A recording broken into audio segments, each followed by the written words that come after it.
सुप्रभात। पिछले क्लास में कबीर के पहले शब्द यानी पद के बारे में बताए थे। आज जो दूसरा पद बताएंगे इसके बाद ये पाठ पूर्ण हो जाएगा, यानी 7 साखियाँ और 2 शब्द पूरे की व्याख्या आज पूरी हो जाएगी और उससे संबंधित जो गृह कार्य होगा वो कंप्लीट कर लेने के बाद फिर गद्य से पहले पाठ की पढ़ाई करवाएंगे। गद्य में पहला पाठ 2 बैलों की कथा, प्रेमचंद की कहानी है। वो गद्य से प्रारंभ होगा, क्योंकि इसके पहले व्याकरण में शब्द निर्माण में उपसर्ग और प्रत्यय बताए थे। फिर एक चैप्टर गद्य का हो जाने के बाद व्याकरण से शब्द निर्माण में 3 चीजें बतानी थी, उपसर्ग और प्रत्यय, और उसके बाद समास। समास में बहुत अधिक डिटेल्स में हर समास के बारे में जानने की आवश्यकता होगी, तो एक एक चैप्टर दोनों का कंप्लीट करवाने के बाद उसके बाद फिर आपका व्याकरण करवाएंगे। पहला जो पद था उसमें कबीर ने बताने का प्रयास किया था कि हम जब ईश्वर की तलाश में इधर उधर भटकते रहते हैं तो उससे हमको ईश्वर की प्राप्ति नहीं हो सकती। उन्होंने कहा था, खोजी हुई तो तुरते मिली हैं पल भर की तलाश में। यानी सच्चे हृदय से यदि हम ईश्वर की आराधना करेंगे, सच्चे हृदय से यदि हम ईश्वर को ढूंढने का प्रयास करेंगे, तो ईश्वर हर व्यक्ति की सांसों में ही है, अर्थात हर व्यक्ति के अंदर ईश्वर का वास है और उसको ढूंढने के लिए कहीं और जाने की आवश्यकता नहीं है। जो दूसरा पद था उसमें कल ही बताए थे कि ज्ञान प्राप्ति के बाद व्यक्ति की स्थिति कैसी हो जाती है, यानी कोई व्यक्ति जब ज्ञान को प्राप्त कर लेता है तो उसकी स्थिति कैसी हो जाती है, ये दूसरे पद में दूसरा जो शब्द है उसमें बताने का प्रयास कबीरदास के द्वारा किया गया है। कहते हैं कि संतो भाई आई ज्ञान की आंधी रे। संत जनों को संबोधित करते हुए, सज्जन व्यक्ति को संबोधित करते हुए कहते हैं कि जब ज्ञान रूपी आंधी आती है तो क्या होता है, ये उनके द्वारा बताने का प्रयास किया गया है कि जब ज्ञान की आंधी आती है। यहाँ ध्यान देने की बात है कि ज्ञान रूपी हवा उन्होंने नहीं कहा, ज्ञान रूपी आंधी कहा। ये बाद में इससे संबंधित प्रश्न है कि उन्होंने हवा न कह करके आंधी क्यों की। हवा में बहुत जल्दी स्थिति को परिवर्तित करने की क्षमता नहीं होती, हवा से स्थिति में परिवर्तन बहुत अधिक संभव नहीं है, किंतु जब आंधी आती है तो वो स्थिति को परिवर्तित करने की क्षमता रखती है। और इसीलिए उन्होंने ज्ञान की आंधी की बात की है कि संतों, हे सज्जन व्यक्ति, जब ज्ञान की आंधी आती है तो क्या होता है, ये बताने का प्रयास है। भ्रम की टाटी सबे उड़ानी, माया रहे ना बांधी। भ्रम की टाटी, भ्रम क्या है, जो हमारे मन में किसी भी प्रकार का भ्रम ही तो है कि ये मेरा है, ये तुम्हारा है। वास्तविकता ये है कि ना कुछ लेकर रमाए हैं और ना कुछ लेकर यहाँ से जाने वाले हैं। ये हमारे मन का भ्रम है, जिसके कारण हम आपस में सारी बुराइयों का सृजन कर लेते हैं। तो ये माया रूपी जो भ्रम की जो टाटी है उसको हम माया और मोह और जकड़ के रखे हुए हैं। टाटी क्या है? एक पर्दा, एक आवरण। आप देखते होंगे कि जहाँ किसी खुले जगह पे बाउंड्री नहीं बनी हुई है वहां पर टाटी बांध करके, यानी बांस का, कच्चे बांस की फट्टी बना करके और उस पे घास लगाकर उसकी टाटी बना दी जाती है, यानी वो पूरा आवरण का, पर्दे का काम करता है। ये सामान्य सी कबीर की भाषा है, शब्दकोश की भाषा नहीं। ये टाटी शब्द, आवरण शब्द जो उन्होंने बताया है, जो उन्होंने महसूस किया, जो उन्होंने देखा, उसी को उन्होंने लिखने का प्रयास किया। तो ऐसे में ये जो हमारे मन पर भ्रम का जो पर्दा पड़ा हुआ है, इसको बांधने का काम, इसको रोकने का काम हमारे मोह, माया और लालच ने कर रखा है। हिति चित की दे थूनी गिरानी, मोह बलीटा टूटा। थूनी यानी किसी भी छत को सपोर्ट देने के लिए हमें पिलर की आवश्यकता होती है। छत जो है या तो बीम के सहारे रहेगा या फिर उसको पिलर का सपोर्ट देना होगा। तो जब झोपड़ी नुमा घर है, जब टाटी है, तो स्वाभाविक है कि वहां पक्की दीवार नहीं होगा। तो टाटी पर जो ऊपर छप्पर लगा हुआ है, उस छप्पर पर जो बलीटा दिया गया है, जो सपोर्ट के लिए जो पिलर लगाई गई है, वो लकड़ी का है। और वो लकड़ी क्या है? तो वो हमारे मन का मोह है। वो लकड़ी क्या है? वो हमारे मन का मोह है। और ऐसे में जब ज्ञान रूपी आंधी आएगी तो इन सारे माया मोह भ्रम को अपने साथ उड़ा करके ले जाएगी। ये बताने का उनके द्वारा प्रयास है कि जब ब्रह्म की बात होगी मन में तो निश्चित रूप से अच्छाई नहीं आ सकती। जब मोह होगा तो अच्छाई नहीं आ सकती। जब लालच होगा तो अच्छाई नहीं आ सकती। तो इन सारी चीजों को उड़ाने के लिए ज्ञान रूपी आंधी की आवश्यकता है। ज्ञान रूपी हवा यानी हल्के ज्ञान से इन सारी बुराइयों का अंत नहीं हो सकता। इसके लिए ज्ञान रूपी आंधी का आना आवश्यक है। और जब ज्ञान रूपी आंधी आती है तो वो हमारे मन पर पड़े हुए भ्रम के आवरण को, भ्रम के पर्दे को हटाने का प्रयास करती है। और वो भ्रम जो है वो माया या मोह से बंधा हुआ रहता है। और जो मोह रूपी बलीटा लगा हुआ है, जो सपोर्ट लगा हुआ है, वो समाप्त होता है। तृष्णा छानी परी घर ऊपर कुबदी का भांडा फूटा। तृष्णा, लालच, मोह, माया उसी का छप्पर है उसके ऊपर।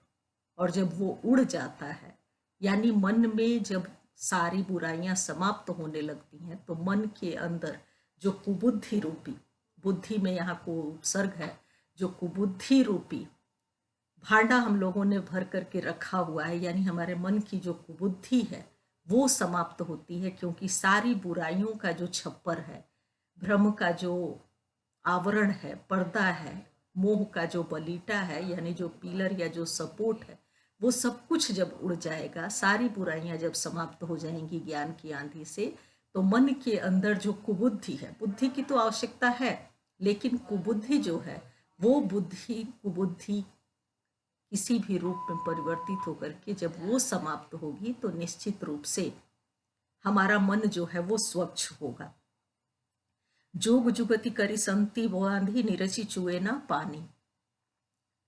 जो ज्ञानी लोग होते हैं, जो संत लोग होते हैं, वो अपने योग के द्वारा, अपनी साधना के द्वारा, अपने सत्कर्मों के द्वारा ऐसा बना के रखते हैं ताकि बाहर की कोई गंदगी अंदर न आने पाए। ये संतों के द्वारा प्रयास किया जाता है कि बाहर की कोई भी जो गंदगी है वो अंदर न आ सके। कूड़ कपट काया का निकसिया हरि की गति जब जानी।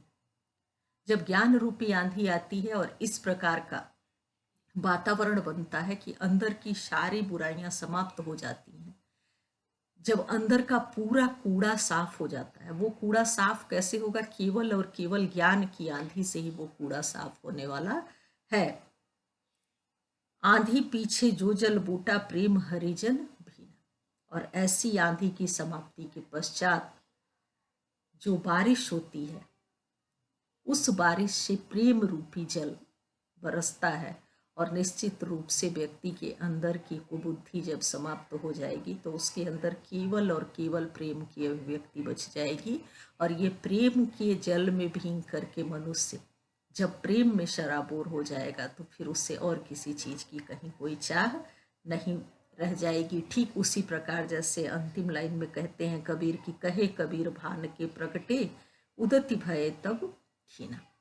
कबीरदास कहते हैं कि ठीक ये स्थिति उसी प्रकार की हो जाएगी जैसे सूर्य के उदय के पश्चात अंधेरा जो है वो अपने आप समाप्त हो जाता है।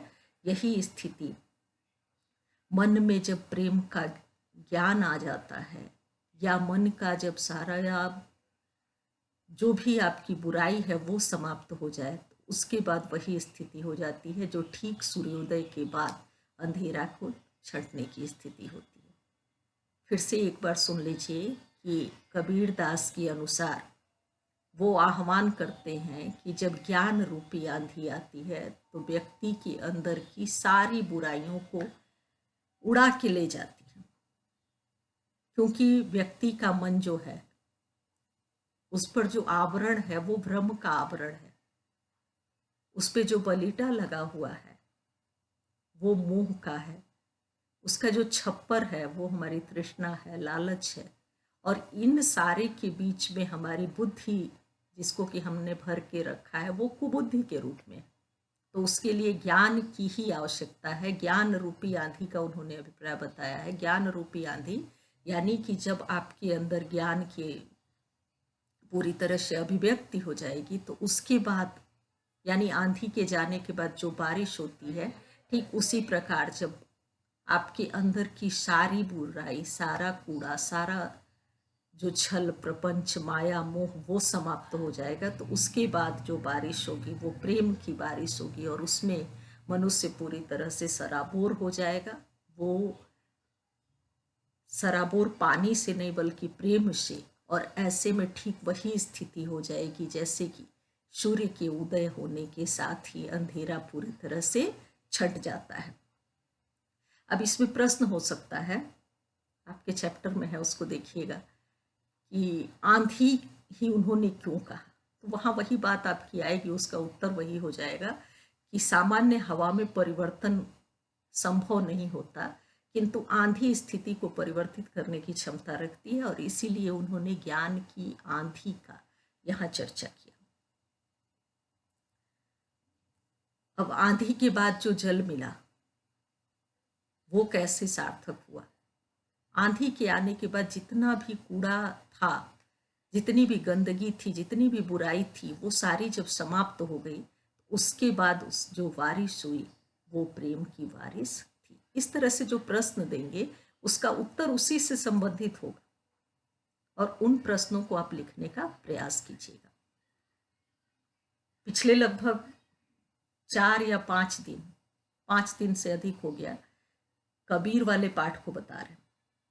आज उसका थोड़ा सा सार रूप में पूरा एक साथ फिर से रिवीजन की दृष्टि से बता देते हैं कि पहले ही बताए थे कि कबीर जो थे वो निर्गुण ब्रह्म के उपासक थे, और ऐसे में कबीर ने जहाँ भी ईश्वर की बात की है वो ईश्वर कोई साकार रूप नहीं है। उनके अनुसार ईश्वर की प्राप्ति ज्ञान की प्राप्ति है, और प्रत्येक साखियों में उन्होंने समाज में व्याप्त जो कुरीतियां हैं उन कुरीतियों का, उन आडंबरों का विरोध किया है। और ये दोनों शब्द जो हैं इसमें मनुष्य की क्या स्थिति है, मनुष्य भ्रमवश कहाँ भागता रहता है, ये बताने का उन्होंने प्रयास किया।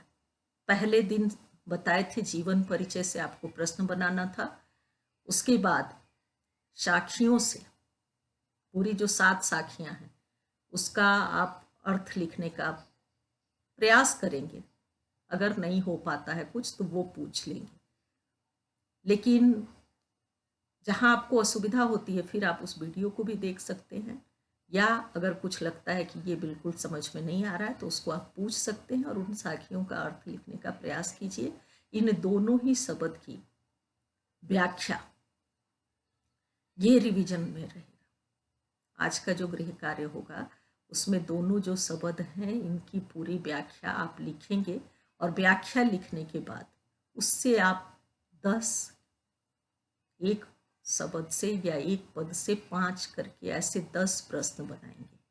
10 प्रश्न जब आपका बन जाएगा तो उसका 10 उत्तर आपको स्वतः पता हो जाएगा, क्योंकि आप पढ़ के प्रश्न बनाएंगे तो प्रश्न बनाने के क्रम में वो उत्तर आपको पता हो जाएगा। और ध्यान ये देना है कि केवल जो प्रश्न गृह कार्य के रूप में दिया जाता है वो, या जो आपके अभ्यास के प्रश्न हैं वो उतनी ही पढ़ाई नहीं है। आप पूरे चैप्टर से संबंधित प्रश्नों को ध्यान दें, और एक बार पूरा यदि पाठ आपको समझ में आ गया तो फिर उसमें किसी भी तरह से कोई भी प्रश्न पूछा जाए, उसकी व्याख्या पूछी जाए, उसका अर्थ पूछा जाए, किस संदर्भ में कौन सी बात हुई है, कबीर थे कौन, उन्होंने भक्ति काल में किस भक्ति काल के प्रतिनिधि के रूप में रहे, ये सारी बातें यदि आप अच्छे ढंग से 2 बार पढ़ लें तो वो सारी चीज़ आपको समझ में आ जाएगी, और जहाँ असुविधा होगी वो पूछने का प्रयास कीजिएगा। इस प्रकार से कुल 7 साखियाँ और दोनों पद की व्याख्या मैंने बता दी। अलग से फिर से गृह कार्य के रूप में ध्यान देना है कि दोनों पद से 5-5 करके प्रश्न बनाना है, और इस पूरे पाठ की एक बार पुनरावृत्ति कर लेनी है। अगला जो क्लास होगा उसमें 2 बैलों की कथा पाठ प्रारंभ करें।